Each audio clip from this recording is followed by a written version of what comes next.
L'idée était de créer un personnage qui d'emblée se mettrait en opposition au personnage le plus emblématique et le héros de la trilogie Matrix, l'élu. Kedara, lui, notre héros, a l'ambition de s'élever à son niveau pour pouvoir l'affronter et potentiellement le vaincre. De ce fait, nous allions essayer de l'intégrer à l'intérieur de l'univers des frères Wachowski, à la manière d'un virus. L'analogie avec notre propre expérience était à mon sens intéressante, c'est-à-dire à la manière de notre héros nous confronter nous-mêmes à plus fort que nous, et essayer de voir s'il était possible, avec des moyens amateurs, de pouvoir réaliser un film professionnel. Donc voilà, c'est moi qui suis responsable de ce projet à la base. Et ce qui est intéressant ou malheureux peut-être, c'est que c'est une idée que j'ai eue et qui a été écrite en l'espace de 2 jours, et qu'au final on y a travaillé près de 6 ans, donc sur un projet qui finalement a été pensé en 2 minutes. Le problème c'était qu'on était prisonniers de notre film. Évidemment on savait pas qu'on allait y passer 6 ans de notre vie, on pensait à chaque fois qu'on allait le terminer, et paf on repartait sur une séance de 6 mois, et de 6 mois en 6 mois, au final, ça a fait 6 ans. C'était un peu gênant de reprendre un univers qui nous appartenait pas, mais c'est vrai que les films Matrix nous intéressaient beaucoup dans le sens où, au niveau du cinéma de genre, c'était des films qui regroupaient tout un tas d'influences.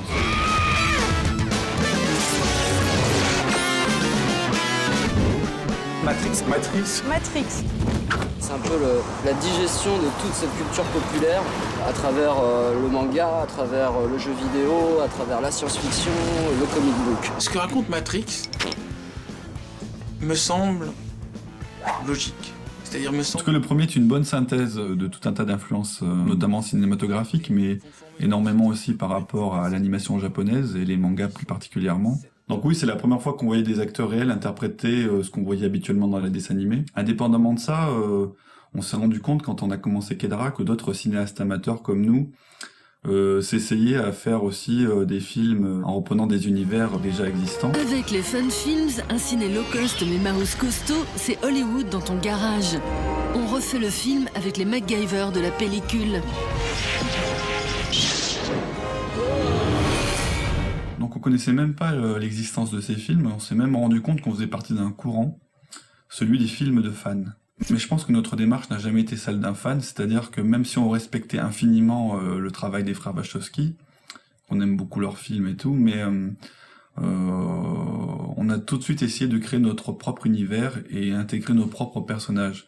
Tout en respectant les codes qu'ils avaient eux mis en place, nous ce qui nous intéressait c'était d'essayer de voir ce que ça pouvait faire en intégrant notre propre personnalité.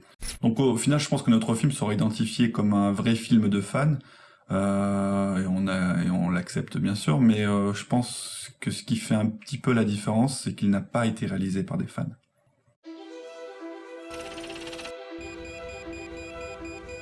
J'aimerais pas le refaire. C'est une expérience, c'est comme quand on passe le bac, je dirais.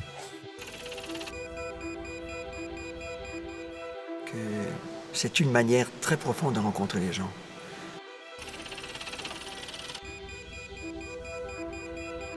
Sur les derniers jours du tournage, j'avoue que je languissais que ça se termine. Parce que ça commençait à devenir un petit peu lourd à porter.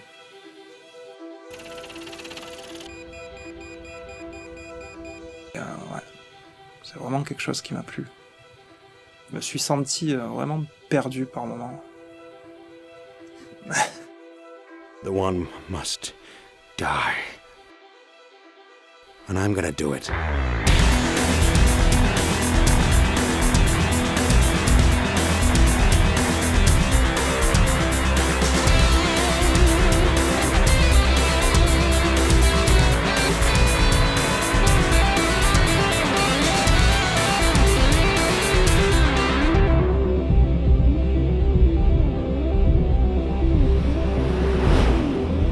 Donc on a écrit un scénario et très rapidement on a essayé de trouver une équipe pour le réaliser. Moi j'ai toujours pensé que Kedara ne serait pas une entreprise financière parce que déjà on n'avait pas d'argent, mais que l'investissement serait humain. Donc ce qu'on a fait c'est qu'on a cherché des passionnés et des gens qui sans être pros auraient une vraie ambition. Donc Savitri, qui est aussi co-réalisateur sur le film, mon alter ego on va dire, c'est quelqu'un avec qui j'ai beaucoup de points communs, en général on se comprend très vite. Pour faire court, disons qu'on vivait dans la même région et que nos passions respectives ont fait que nous nous sommes croisés. Allô? Oui? Vous êtes bien là, Donc à la base, je ne co-réalisais pas encore le film avec Raphaël. Donc j'étais pas réalisateur, mais j'étais l'assistant réalisateur, on va dire. Même si dans le milieu amateur, ça veut rien dire, parce qu'on est obligé de toucher à tout. Et donc on avait chacun des tâches bien précises. Pour resituer, le tournage a été filmé en 2003.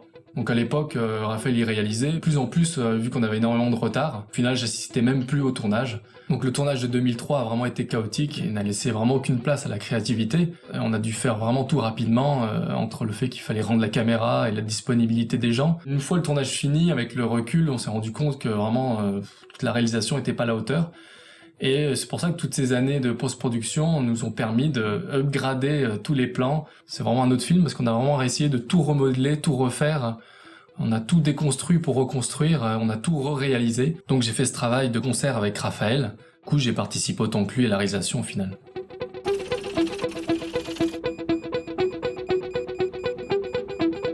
Donc tous les gens étaient des amateurs.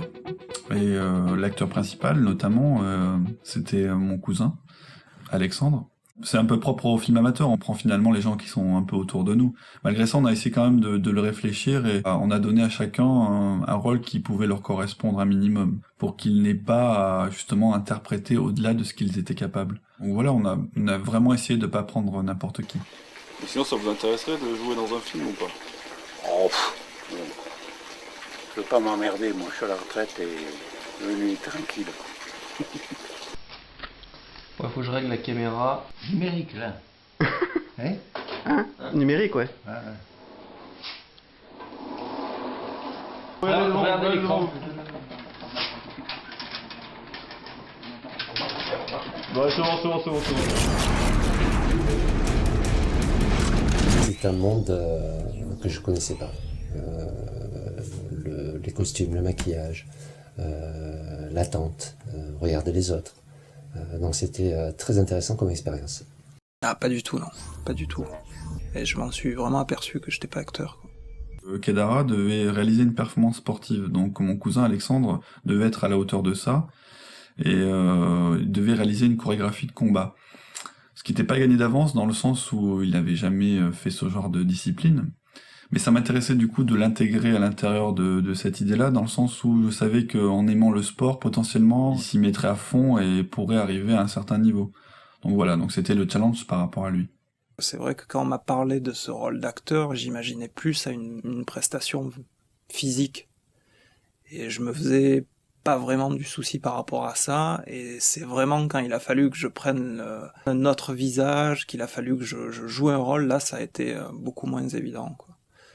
Tout ce qui était combat, ça c'était pas quelque chose qui me posait vraiment des problèmes, juste une préparation physique. Mais après c'est vrai que j'ai eu beaucoup plus de mal dans ce qui était interprétation du personnage. Par contre je savais qu'il n'aurait pas de crédibilité par rapport à la diction, ce qu'il dit dans le film. On savait qu'on arriverait à lui faire avoir certaines expressions, parce que c'est beaucoup plus facile, à mon sens en tout cas, de faire avoir certaines expressions, une certaine attitude, surtout que bon, en tout cas pour Alexandre, on lui faisait finalement interpréter quelqu'un qui n'était pas totalement à l'encontre de sa propre personnalité. Pour moi, dès qu'un acteur doit parler, c'est là où le talent d'acteur intervient réellement. Et je pense qu'on peut pas arriver à ce niveau-là si c'est pas quelque chose qu'on a en nous, ou si c'est pas quelque chose de travaillé. Donc oui, c'était pas inné de pouvoir le faire. Donc très rapidement, on savait qu'on allait le doubler par un autre acteur, qui aurait justement cette prestance. Quand cesseras-tu de croire en ces inepties? L'élu, comme tu l'appelles, est notre plus grand ennemi. S'il existe et qu'il croise notre chemin, je serai dans l'obligation de l'éliminer. Et tu le sais. C'est pas ma voix, j'ai eu une première doublure en français, et maintenant la doublure définitive en américain. Et c'est pas ma voix, c'est sûr. Quand cesseras-tu de croire à ces inepties? L'élu, comme tu l'appelles, est notre plus grand ennemi. S'il existe et s'il croise notre chemin, je serai dans l'obligation de l'éliminer. Et tu le sais. Donc sur le tournage, on n'a jamais enregistré aucune voix, sauf celle d'un personnage, parce qu'on pensait que lui arriverait à avoir cette crédibilité. C'est le personnage de Dante, le méchant, entre guillemets, de la première partie du film. Kedara, comme on se retrouve, le chasseur de primes sentimental. Moi, je m'appelle Guy Corpato et je suis prêtre, ici dans le Briançonnais. C'est un projet tout à fait étonnant. Enfin, moi, c'est la première fois que je faisais quelque chose comme ça. Alors, je suis devenu acteur de cinéma pour une après-midi. Ça a duré qu'une après-midi. Vous savez, c'est pas des tournages qui ont demandé des heures et des mois. Voilà, son charisme naturel et sa façon de s'exprimer dans la vraie vie nous faisaient penser qu'il serait vraiment crédible dans notre film. Action. Kedara, le dernier chasseur de primes sentimentales. Comment on se retrouve? Il était à fond dans son personnage, tout de suite il était crédible, parce que les prêtres sont finalement des personnages. Oui, je pense que c'est vrai. D'abord, je pense que c'est vrai. Qu'est-ce qui fait qu'un acteur est crédible, qu'un curé est crédible, ou qu'un homme qui a une parole devant d'autres est crédible? C'est qu'il tâche d'être vrai.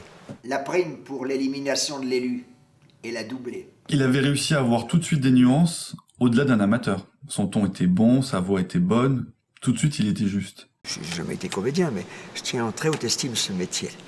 Ce métier-là, parce que je crois que c'est une manière très profonde de rencontrer les gens.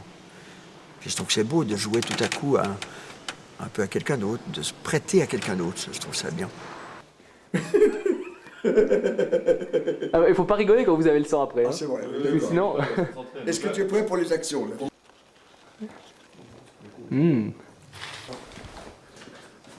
Action.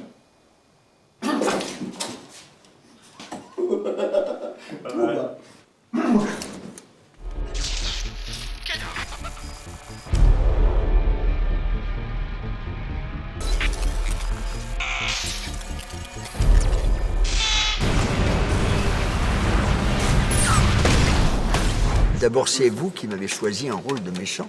Parce que moi, je suis très gentil. Mais boutade mise à part, c'est pas mal de jouer les méchants.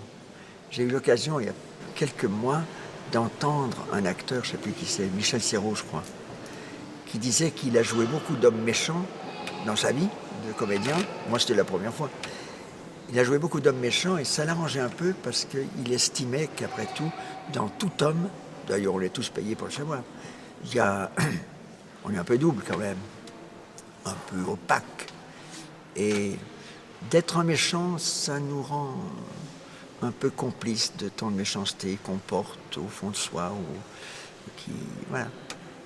Donc ça ne me gêne pas tellement d'être un méchant, mais non, je sais pas tout le méchant que vous avez fait de moi, mais je vois à peu près. Donc Alexandre aussi avait un certain charisme, on ressentait en lui une sorte de force tranquille qui correspondait parfaitement à notre personnage. Donc a priori, si on lui faisait jouer quelque chose de pas trop éloigné de sa propre personnalité, on arriverait à avoir la crédibilité qu'on recherchait. Au-delà de ça, Alexandre a progressé tout au long des années. On l'a fait revenir souvent pour tenter d'améliorer certaines séquences. Et c'est vrai qu'en voyant ce qu'on faisait, en gagnant bien sûr en expérience et en maturité par rapport au jeu d'acteur, il a vraiment progressé et il s'est donné lui-même de nouvelles ambitions. Du coup, il a réussi à nous livrer des prestations qui étaient vraiment beaucoup plus pertinentes, notamment au niveau de la souffrance que devait interpréter son personnage. Ouais, je pense qu'il y a une petite similitude entre Kedara et moi, et je pense que aussi je me suis imprégné de Kedara, mais inversement, Kedara s'est imprégné de moi aussi.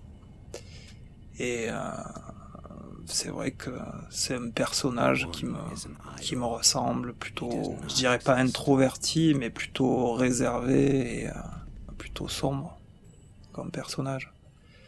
Donc ouais, ça aurait peut-être été plus dur de jouer une comédie pour moi. Oui, donc je joue Yad le traître. Donc il aime beaucoup son frère Kedara, mais il aime l'élu plus que tout.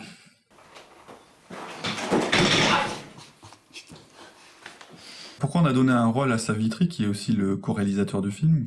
Parce que depuis toujours, on s'amuse à faire des petits courts-métrages dans lesquels il interprète certains personnages. Et il nous a toujours surpris en nous livrant des prestations qui avaient vraiment une certaine crédibilité.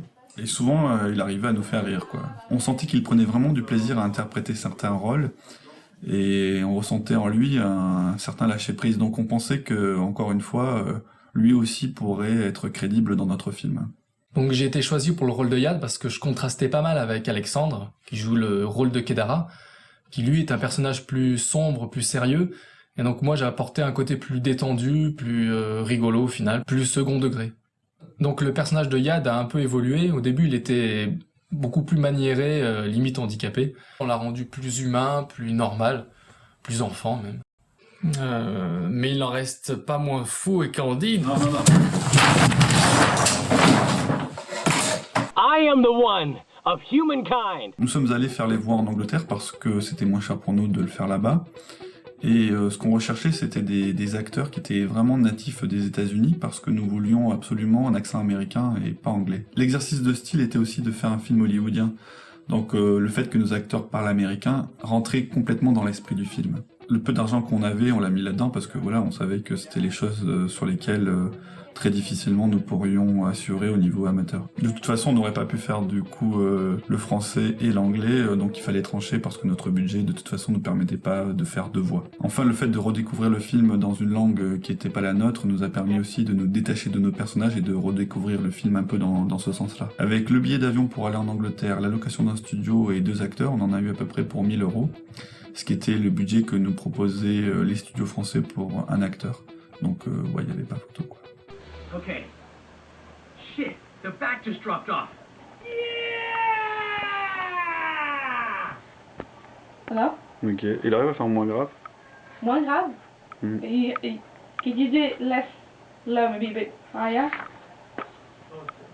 Tone, yeah. Ouais. If you can. Okay, come on. Après c'est bon. Rolling. Très bien, merci. Very good. Stop all your bullshit. This zone is being watched for sure. It's not a good idea to hang around here too. Ouais, dans un sens, c'est un peu moins la poule orange de Ratrix. En plus, je fais une partie des cris de l'animal, donc c'est un peu moi. Mais malheureusement, on n'a pas eu le temps de travailler assez le truc pour qu'il puisse doubler sa voix. Au final, de toute façon, comme on a décidé de faire le film en américain, ben voilà, c'était tranché, c'est bien notre acteur qui a doublé sa voix en anglais. Kedara! It's okay. The system is resetting. Yad, don't be afraid. Il avait vraiment un fort accent du Sud, et du coup, ça dénotait pas mal par rapport à son rôle. Oui, voilà, on l'a donc redoublé par un autre acteur, ce qui nous a posé de nouveaux problèmes, dans le sens où, au départ, on n'avait pas prévu de faire le film en américain. Du coup, les acteurs parlaient français, ce qui posait après, avec les doublages américains, des problèmes, parce que la synchronisation labiale ne fonctionnait plus. Du coup, on a fait revenir notamment Alexandre, qui a donc refait certaines parties de son texte, et cette fois-ci donc en anglais. Donc c'était assez pittoresque, parce que oui, c'était... Compliqué, toujours compliqué. Ouais. Anglais en plus c'était plutôt américain, donc phonétiquement déjà l'anglais je maîtrise difficilement, et l'américain c'est encore plus du yaourt, donc ça a été surtout un travail phonétique pour avoir l'impression que les mouvements de ma bouche suivent exactement les paroles quoi. Et ça a été aussi une épreuve. Pour une phrase 20 minutes, c'était quelque chose de courant. Non mais I...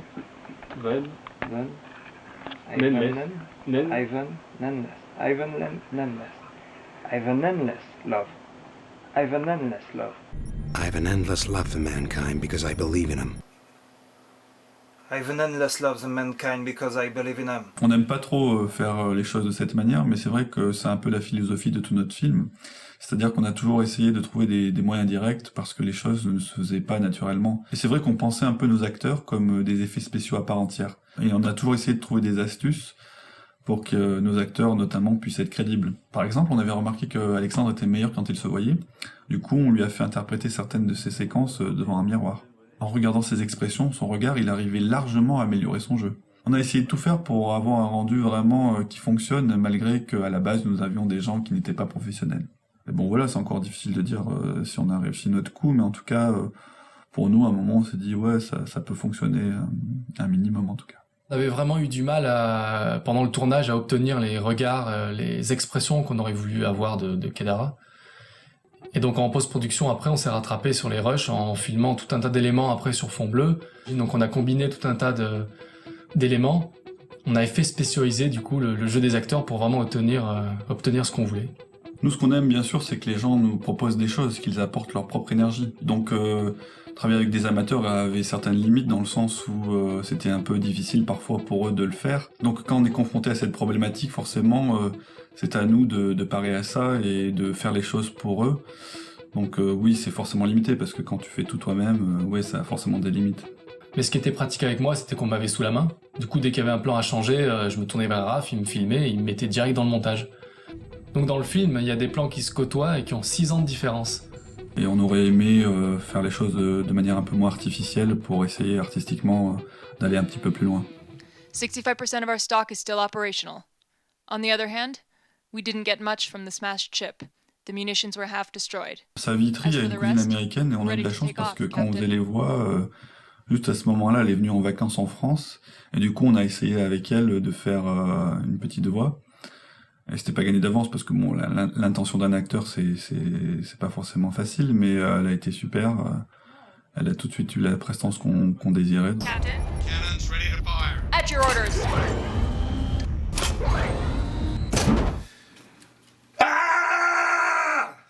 Un peu plus long, hein. Ouais, un peu plus long, c'est parfait sinon.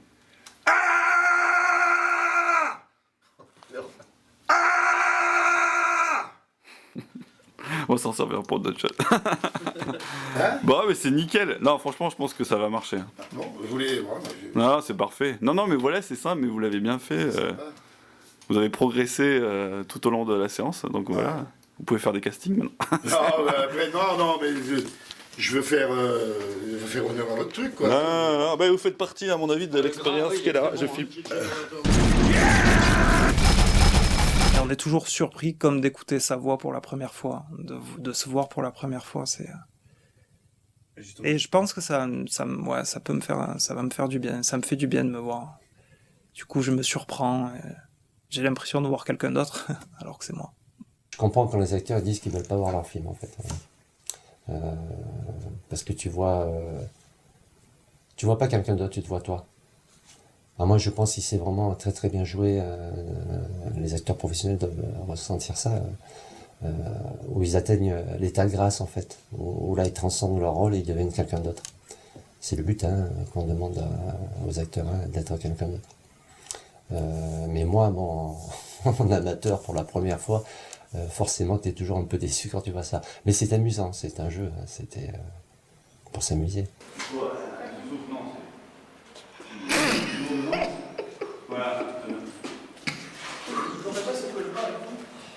On essaie de se faire une grimace. J'ai peur. Tu perds là. On essaie de se faire une grimace, mais ça marche pas. Enfin, là, sur pas là. Mets le cap sur la base. Nous rentrons.